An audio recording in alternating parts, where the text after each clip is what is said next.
Bonsoir à tous et bienvenue dans Choc du Monde, le magazine des crises et de la prospective internationale de TV Liberté. Le conflit tragique de Gaza perdure, cela fait désormais un mois, mais il n'est pas le seul point de tension à travers le monde. Alors le pire est-il à craindre?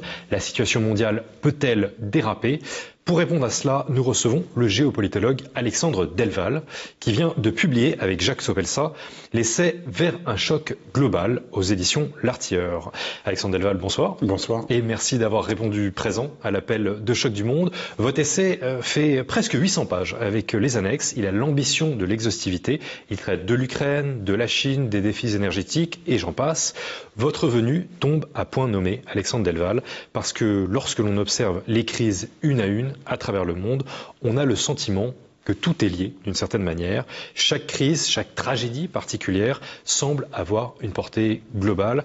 Ai-je tort de dire cela, Alexandre Delval? Non, ça me plaît beaucoup. J'avais fait mes travaux de HDR, vous savez, l'habilitation à diriger les recherches après la thèse, justement sur le côté holistique de la géopolitique. Je pense qu'une méthode géopolitique ne peut pas être parcellaire, bien sûr pas émotionnelle, ni manichéenne, mais pas parcellaire non plus. Elle doit être holistique, c'est-à-dire il y a des liens entre tout et tout. Ça ne veut pas dire que l'Azerbaïdjan, Israël, l'Ukraine, c'est la même chose, mais il y a forcément des liens ou des interdépendances ou des conséquences d'un conflit sur l'autre. Le fait même que l'on parle plus d'un conflit fait que l'autre est oublié. Les pauvres Arméniens, par exemple, c'est un petit peu l'exemple le plus flagrant aujourd'hui.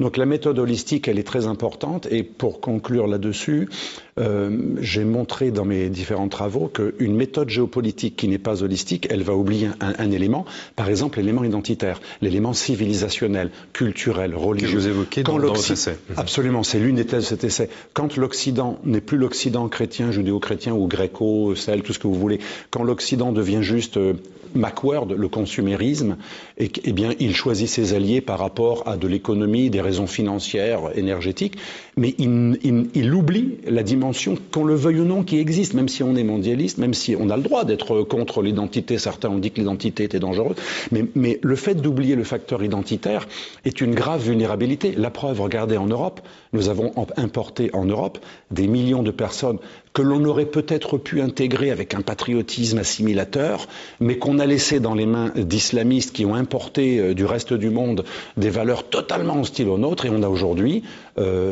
quelque chose d'extrêmement dangereux qui a été révélé depuis la crise de Gaza, mais déjà en 2000 avec l'intifada El-Aqsa, il y avait déjà des signes avant-coureurs, avec le retour de l'antisémitisme le plus décomplexé, même de la judéophobie, et à mon avis, comme on dit souvent dans le monde musulman, chez les chrétiens, aujourd'hui samedi, sabt, et demain dimanche, ahad.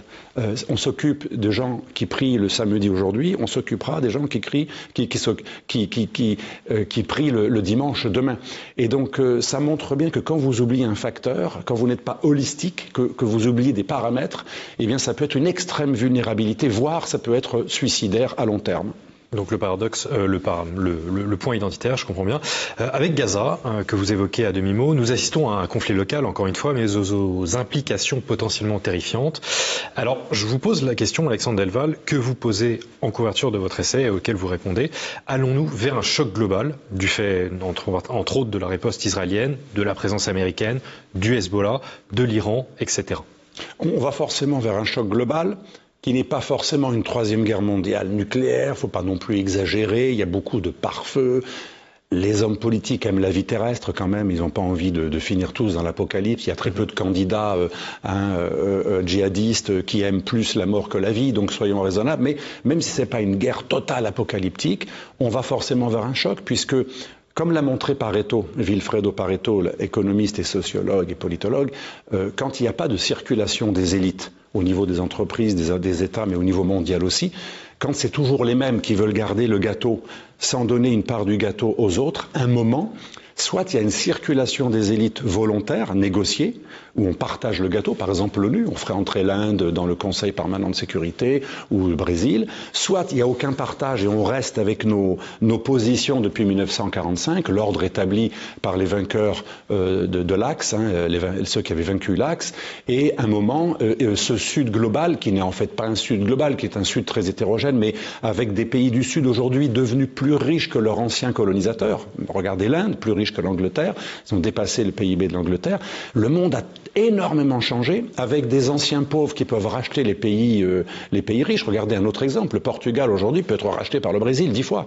Le Brésil est beaucoup plus puissant que son ancien colonisateur portugais, et on a plein d'autres exemples, donc la Chine, les BRICS, l'Inde, le Brésil, et même des pays d'Afrique qui ont un taux de croissance de 7 à 8%, qui a un taux de croissance supérieur à l'Europe qui est en pleine récession et qui est en voie de déclassement. C'est l'un des sous-titres de ce livre. L'Europe est en voie de déclassement.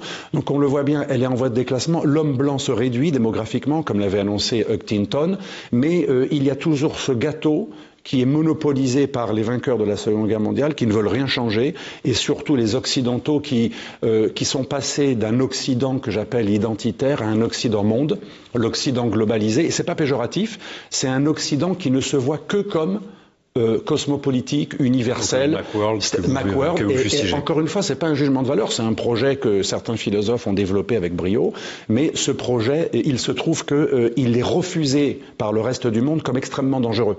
Et c'est pas que le wokisme, l'idée même de détruire les frontières, les identités, c'est un peu l'art contemporain, la déconstruction permanente que promeut l'art contemporain comme le wokisme, détruire tout ce qui est identitaire et tout ce qui est traditionnel, que ce soit religieux, national ou civilisationnel, eh bien, qu'on le veuille ou non, même si nos idées étaient les plus belles, même si le wokisme était extraordinaire, postulons, même si c'était le cas, ce que je ne pense pas, même si c'était le cas, ces idéologies foncièrement déconstructrices sont considérées comme un poison par tout le reste du monde. Donc il y a le fait qu'on ne veut pas partager les parts du gâteau, il n'y a pas de circulation des élites. Pareto dit que quand il n'y a pas de circulation, ça explose, il y a une révolte.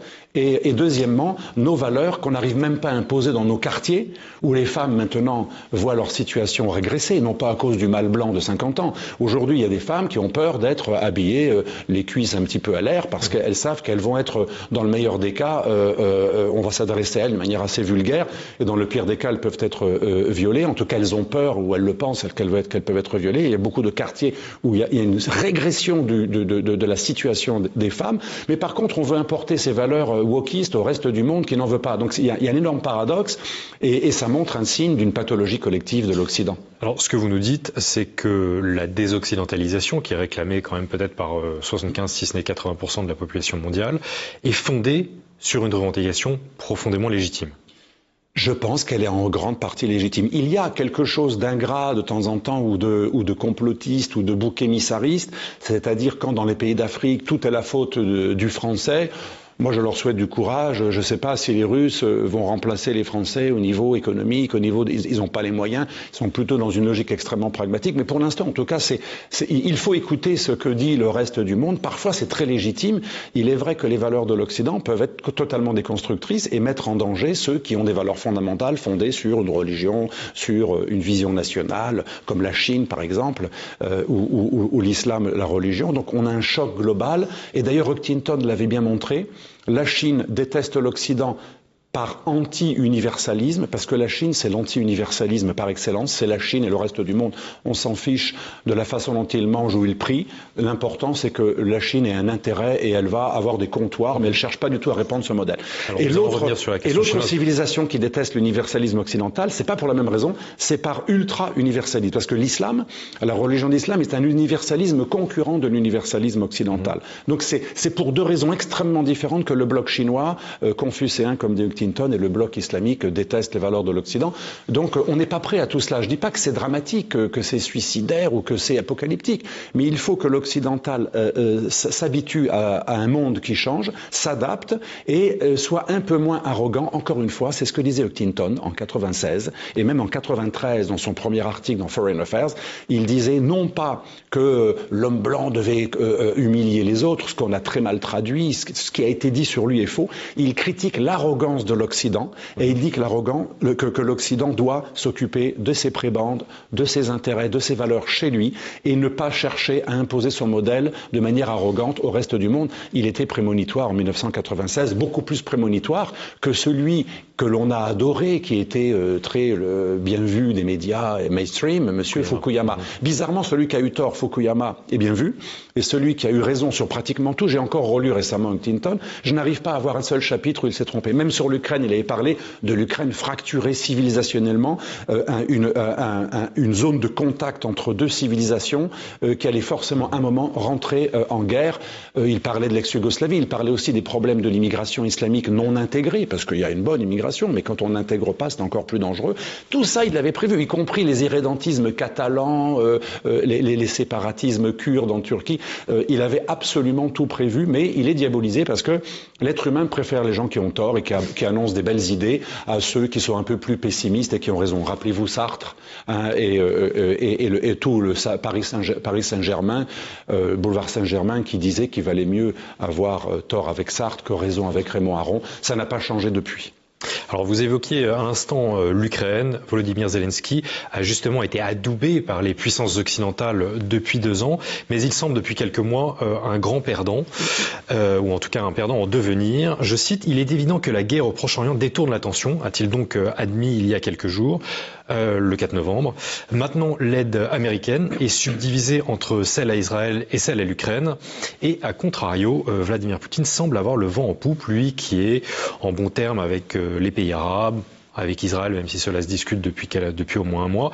En tout cas, les pays arabes et beaucoup de puissances à travers le monde ne l'ont pas boycotté. Est-ce une défaite à venir de l'Occident, selon vous ? Je ne pense pas que ça soit une défaite de l'Occident, mais le projet américain d'utiliser d'instrumentaliser, parce que moi je le respecte, ce peuple ukrainien qui est quand même courageux. Depuis les Cosaques, c'est un peuple qui a des défauts, il y a des corruptions, il y a beaucoup de problèmes, mais c'est un peuple courageux, c'est un peuple de guerriers qui n'ont rien à envier aux Tchétchènes. On l'a vu d'ailleurs, ils n'ont pas du tout eu peur des légions tchétchènes. Donc ce peuple très courageux a été identifié par les Américains avec les Polonais comme ceux qui pourraient affaiblir les Russes. C'est la stratégie de la Rand Corporation qu'on peut retrouver sur Internet. Le rapport de 2019 de la Rand Corporation, c'est une organisation, un think tank américain qui conseille le Pentagone, préconisait d'attirer les Russes dans un bourbier, comme jadis l'Afghanistan. L'ancien patron de la CIA, Bauer, a révélé 20 ans plus tard que l'Afghanistan, l'Occident avait attiré les Russes en Afghanistan pour les mettre dans un bourbier. Eh bien, ça va être l'échec de cette stratégie probablement, puisque la Russie se réjouit des sanctions. Les sanctions depuis 2014 et surtout depuis 2022 ont accentué la diversification de l'économie russe qui avait un énorme problème. D'ailleurs, le plus grand problème de la Russie avec la démographie, c'était une économie trop dépendante des énergies et de la défense. Aujourd'hui, il y a la filière du blé, la filière bovine, il y a la filière du soja. Ils sont en train de développer énormément de filières qu'ils n'avaient pas. Bientôt, la Russie pourra être quasi autarcique. Dès lors que ce qu'elle importera, elle pourra l'importer des pays non occidentaux. En fait, les sanctions ont relancé la diversification économique russe. Monsieur Mark Twatty, le fameux économiste, disait récemment dans une vidéo très intéressante que sur les 3 pays qui ont la plus forte croissance ces derniers mois, la Russie est 3e, voire 2e, alors que l'Europe est très loin derrière. Donc on voit bien, c'est l'échec d'une stratégie américaine qui avait pour but très rapidement de faire tomber le régime russe, mais pas par une guerre, c'est pas possible, c'est un pays nucléaire, mais par personne interposée, par le fait de fatiguer ce qu'on appelle la stratégie du bloodletting. Faire saigner la bête russe, pas la tuer, mais la faire saigner pour l'épuiser. Pour préparer le futur conflit avec la Chine, on affaiblit la Russie entre-temps. Eh bien, on a l'impression que cette stratégie ne fonctionne pas, puisque c'est l'accélération du monde multipolaire, c'est l'accélération de la dédollarisation qui représente peu de pourcents, peut-être 17% ou 14%. On est encore à 87-90% d'utilisation du dollar. Mais le dollar ne monte plus. Le volume d'échange de dollars a stagné et est légèrement en train de baisser. Donc en fait, cette stratégie risque de se retourner contre les Américains qui ont péché par arrogance, comme le disait Huntington, et ils ont voulu être l'Amérique monde et extrêmement ambitieux, faire un regime change en Russie. Pourquoi ? Parce que finalement, les Américains se rendent compte qu'ils perdent du crédit dans le reste du monde non blanc, non occidental. Et donc c'est logique, ils veulent se replier sur l'Eurasie, le cœur de toute la stratégie anglo-saxonne depuis Mackinder et Spikeman, le fameux Heartland et l'Eurasie. Qui contrôle le Heartland contrôle l'Eurasie, le Heartland c'est la Russie. Donc l'empêcheur de tourner en rond et d'installer le modèle américain dans toute l'Eurasie, c'est la Russie. Donc ce projet démocrate qui est lié à une volonté d'extension du modèle libéral, libertaire américain, s'est heurté à des imprévus. Eh bien, la Russie est beaucoup plus résiliente qu'on le croit et elle profite même de la situation pour entraîner toutes les autres civilisations et tous les autres pays qui ont peur du mondialisme occidental ou du globalisme occidental, qui le voit comme un poison ou une menace pour leur identité. Eh bien, il est en train de rafler la mise et d'avoir un énorme appui, peut-être pas toujours avoué, parce que l'ONU, quand il y a eu un vote à l'Assemblée générale, la plupart des nations du monde ont dénoncé l'invasion de l'Ukraine. Ils ne pouvaient pas faire autrement. Mais en fait, ils ne le pensent pas du tout, puisque la plupart restent en très très bonne relation avec la Russie, voire même certains pays plus qu'avant, comme les Émirats, grand ami de l'Occident et grand ami de la France. Nous avons des bases aux Émirats. Les Émirats sont le lieu de refuge des oligarques russes, et c'est un des pays, avec l'Azerbaïdjan, avec l'Arménie, l'Ouzbékistan, la Turquie, qui contourne le plus les sanctions. Donc on voit que même des gens qui étaient très proches de nous, comme les Saoudiens, qui sont rentrés dans les BRICS, ou les Émirats, eh bien, ne veulent pas toujours nous obéir. Ils font ce qu'ils veulent. Il y a une sorte d'autonomisation des gens que nous croyons être... De rébellion. Pardon ? De rébellion. De rébellion ou d'autonomisation. Regardez, chez la Chine, c'est plutôt une rébellion. On a cru longtemps que les Chinois on a longtemps cru que les Chinois et les Indiens étaient juste des producteurs pour nos grandes entreprises qui délocalisaient pour avoir un peu plus de gains, de plus-value. Et en fait, ils se sont tous les deux autonomisés. Et les Émirats, c'est encore moins rébellion. C'est juste, je suis assez puissant pour ne pas être le valet des Américains. Je suis leur ami dans beaucoup de dossiers. On voit les accords d'Abraham, c'était Amérique, Trump, Jared Kushner avec les Émirats, etc. Mais on n'a pas envie de l'obéir tout le temps. Donc il y a deux formes d'autonomisation. Ceux qui se rebellent, là ils sont en guerre contre l'Occident, c'est la Troisième Guerre mondiale larvée, ou comme dit le pape, à pezzi, à morceaux, la Troisième Guerre mondiale à morceaux. Et il y a tout simplement ceux qui ne veulent pas être obéissants, comme l'Inde. L'Inde est très amie d'Israël, c'est le pays qui a le plus soutenu Israël après Gaza. L'Inde est très amie de l'Amérique dans la logique de contenir la Chine, avec tous ces accords occidentalo-indiens contre la Chine. Mais en même temps, dans d'autres domaines, l'Inde est partenaire de la Chine dans les BRICS et dans le commerce horizontal. Donc la géopolitique, c'est complexe. On peut être ennemi stratégiquement de la Chine quand on est l'Inde, mais ami économiquement dans le cadre des échanges horizontaux et de la lutte contre l'hégémonie occidentale. Donc c'est très complexe, ça n'est pas manichéen. Vous venez de mentionner deux thèses. Voici une carte réalisée par Choc du Monde que vous semblez apprécier. En effet, qui contrôle le Rimland, c'est-à-dire toute la frange maritime de l'Europe et de l'Asie, dirige l'Eurasie. Qui dirige l'Eurasie contrôle les destinées du monde, écrivait Spikeman au début du XXe siècle. Avant lui, Mackinder écrivait en 1904 qui contrôle le Heartland contrôle l'île monde. Alors, plus d'un siècle plus tard, avec l'Occident, qui récemment a voulu donc isoler la Russie, ou en tout cas la couper de l'Europe, Washington semble y être parvenu, mais tout en poussant dans les bras de la Chine, Moscou, qui commence donc à s'appuyer sur de nouvelles voies commerciales, les nouvelles routes de la soie. Donc ma question est assez simple, en fin de compte, Alexandre Delval, ce nouveau bloc, peut-il contrôler les nouvelles destinées du monde, pour reprendre la formule consacrée selon vous ? En tout cas, il peut fortement endommager l'hégémonie américaine, et comme vous le voyez sur cette carte, en 1904, donc avant la révolution bolchevique, quand la Russie n'était pas communiste.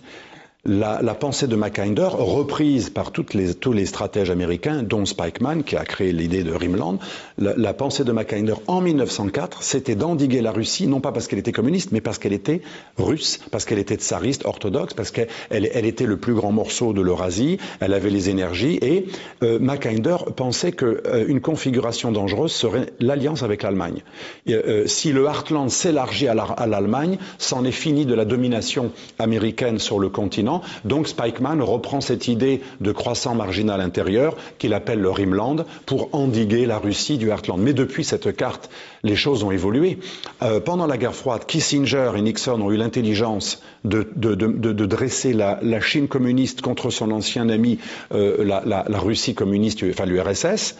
Aujourd'hui, c'est pire que sous la guerre froide pour les Américains, puisque ce n'est pas uniquement le bloc URSS qui contredit l'hégémonie américaine, mais c'est un bloc URSS avec notre ancien fournisseur et fabricant en chef, la Chine, qui s'est autonomisée, qui a dit, nous, on n'a plus envie d'être uniquement les lieux de délocalisation. Maintenant, on va créer une politique économique d'autonomisation avec un marché intérieur qui va se développer, une sorte de volonté de domestique, économie domestique. Et ça, c'est quelque chose que n'avaient pas prévu tous les stratèges. Mais par contre, ce qui est intéressant dans cette carte, si vous regardez sur Internet, pour nos auditeurs, George Friedman, le stratège de Stratfor. Stratfor, c'est l'ombre de la CIA. C'est aussi important que la Rand Corporation. Dans un livre qu'il présente en 2015 au Chicago Institute, il rappelle cette idée que la pire configuration pour l'hégémonie américaine n'est pas la Chine, surprenant, pas du tout l'islamisme radical. Il dit c'est un petit problème qu'il faut traiter. Et bien entendu, ils l'ont un peu créé, donc forcément c'est pas le pire problème pour eux. C'est très loin de chez eux. Ça a des dommages collatéraux chez nous, mais pas chez eux. Eh bien, il dit la pire configuration serait une alliance, une collaboration entre le capital allemand et le savoir-faire allemand et l'énergie et le savoir-faire et le territoire russe. Si la Russie se rapproche de l'Allemagne, donc en fait de l'Union européenne, puisque l'Allemagne c'est le seul élément qui compte pour les Américains dans l'Union européenne, c'en est fini de la puissance américaine. Et George Friedman le dit clairement en 2015, et c'est pour ça qu'il faut s'appuyer sur l'Ukraine pour affaiblir la Russie. Ce que disait son maître, Brzezinski, Zbigniew Brzezinski en 1997, disait l'Ukraine, c'est ce qui permet à la Russie d'accéder à la mer Noire et à l'Europe de l'Ouest. Sans l'Ukraine, la Russie n'est plus un empire européen et n'a plus accès au Rhineland, le fameux Rhineland. Donc il faut absolument couper l'Union européenne de la Russie. Chose réussie depuis la guerre en Ukraine. De ce point de vue, les Américains ont bien joué, mais moi je dis uniquement à court et moyen terme. Car à long terme, cette guerre en Ukraine a réveillé en Russie tous les réflexes tiers-mondistes de la guerre froide. Les Russes ont réactivé tous les réseaux du reste du monde et du Sud et de l'Est. Il y a une accélération de la désoccidentalisation, de la volonté de dédollariser. On le voit avec les Émirats et surtout avec l'Arabie Saoudite ou les Chinois qui commencent à échanger dans une monnaie hostile au dollar. On n'est plus dans les années 90 où on pouvait faire la guerre à Saddam Hussein parce qu'il ne voulait signer qu'avec des compagnies pétrolières chinoises, françaises ou russes. Et il ne voulait plus signer avec les Américains. Maintenant, les Américains ne peuvent plus obliger tout le monde. Et ça, c'est très intéressant. Je ne dis pas que c'est bien ou mal, mais il va falloir s'y adapter. Et c'est pour ça que la France devrait avoir une politique non alignée. Et même l'Europe devrait être non alignée. Moi, je ne comprends pas Madame von der Leyen et tous ses supporters qui se réjouissent de la guerre en Ukraine, un peu moins depuis quelques jours, mais jusqu'à quelques jours, on avait l'impression d'une allégresse. Quand on regardait LCI le soir, c'était une allégresse. Les Russes sont des nuls, bientôt ils vont tomber, leur régime ne pourra pas tenir, ce sont tous des abrutis. Ils doivent importer des réfrigérateurs pour avoir des puces, ce qui est complètement faux parce qu'ils ont deux sociétés qui fabriquent des puces. Au-dessus de 11 nanos. Mais c'est pas, déjà, on peut faire des chars à l'ancienne. On n'a pas besoin que des 5 nanos que seul Taïwan fabrique. Donc les Russes font des puces. C'est pas vrai qu'ils pillent des réfrigérateurs pour avoir des semi-conducteurs.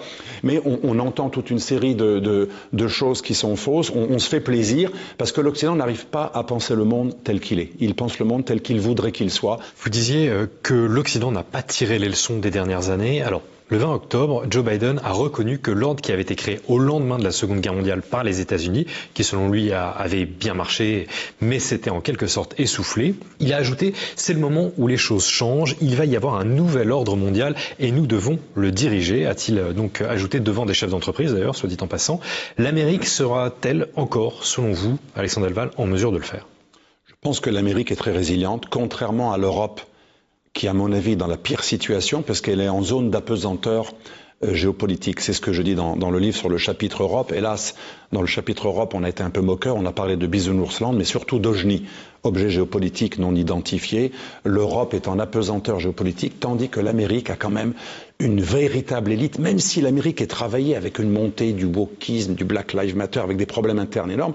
Le deep state américain, l'état profond américain reste quand même très conquérant, très cow-boy, très dominateur, et il pense une stratégie pour dominer le monde et pour essayer d'affaiblir ses concurrents, ce qu'on appelle les alliances anti-hégémoniques. Donc je pense que l'Occident judéo-chrétien survivra dans les Amériques, quand l'Europe sera submergée par une vague migratoire islamique et africaine qui un jour pourra même la détruire telle qu'elle est aujourd'hui, en tout cas la changer considérablement jusqu'à ce qu'elle ne puisse plus défendre véritablement son identité, l'Amérique sera résiliente parce qu'elle est éloignée de ce qui pourrait la détruire d'un point de vue civilisationnel, et d'un point de vue économique et financier, ne la sous-estimons pas. Rappelez-vous, dans les années 80, le fameux stratège Édouard Luttwak, j'en parle dans le livre sur le chapitre concernant les États-Unis, il a conceptualisé l'idée de economical warfare. Et la guerre économique a été un sursaut extraordinaire qui a permis aux Américains de faire face à une énorme offensive japonaise qui était en train de détruire l'économie et l'industrie américaine. Et en 10 ans, ils ont renversé la vapeur et ils ont ruiné les Japonais. Aujourd'hui, ils sont en train de préparer une stratégie pour ruiner la Chine. Ne sous-estimons pas la capacité de résilience de l'Amérique qui est guerrière, qui a une stratégie, qui a un patriotisme. J'ai été surpris que même des gens qui sont de minorités musulmanes aux États-Unis, très souvent brandissent le drapeau américain. Alors on me dira, c'est la taquilla? Pas forcément. L'Amérique, elle développe quand même un nationalisme, un patriotisme, un amour du drapeau qui quand même suscite le respect même de ceux qui ne l'aiment pas et qui la trouvent décadente. Tandis que l'Europe, elle ne développe d'elle-même que la haine de soi, que le refus de la puissance. Et comme je disais qu'on était en zone d'apesanteur, c'est le chapitre sur l'Europe, d'un point de vue de souveraineté, nous n'avons plus de souveraineté nationale complète, mais nous n'avons pas créé, comme le voudrait Macron, de souveraineté supranationale complète. Nous sommes entre les deux. Entre les deux, ça veut dire quoi? Nous sommes en apesanteur de souveraineté. Nous sommes en non-souveraineté. Et ça veut dire quoi? Ça va attirer les prédateurs. Les 4 prédateurs dont je parle dans mon livre. La Chine, prédateur économique. Le monde islamique, prédateur civilisationnel, avec la Turquie comme avant-garde, la Turquie.